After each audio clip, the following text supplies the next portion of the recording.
Viđaj ove žene moje, jebenju i sve debelo. Kad sam me oženio nije imalo ni 40 kila. Sad ima 240 kila. Ahaj, ustani đubre, jedno skuhaj mi kafu. Šta je Ismete? Nek ti tvoja debela mati pravi kafu. Ženo, da ti šta donesem? Hoću 7 bureka da mi doneseš. Hoćeš jogurata? Pa kako je to pitanje? Hoću jogurata. Za tebe će tvoj kum ako treba i poginto ovde. I pretjerat sve ovo, nije nikakav problem, ne trebaš ti ništa plaćati. Ja nisam ušte znao da si ti živi, babi. Jesam. Kume, ja znam da ti imaš posla u gradu. Haj ti u grad, rješavaj tu papirologiju.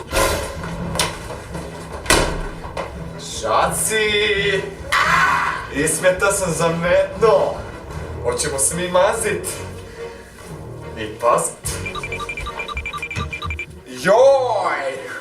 Ti si moj maleni autobusić. Požuj se, mali, dok me klinac nije spucao.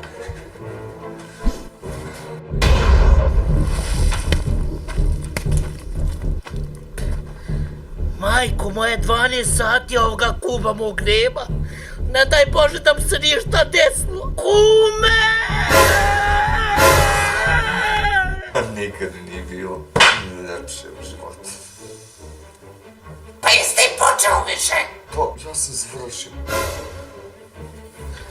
Izvin, ženo, ne mogu večeras leći kod tebe, crkao sam od posla. Prije 12 sati, moj kum me ostavio na gradilištu, kupio mi burek i cigaru, da se nije jadnik isprevrćao, da nije ostao bez goriva, da mu se nije šta dogodilo.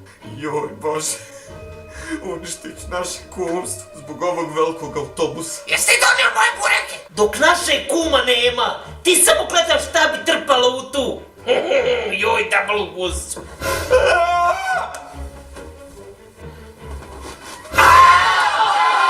Otkud ti kume u mojoj kući? Pa otkud ti u svojoj kući? Otkud ja u tvojoj kući?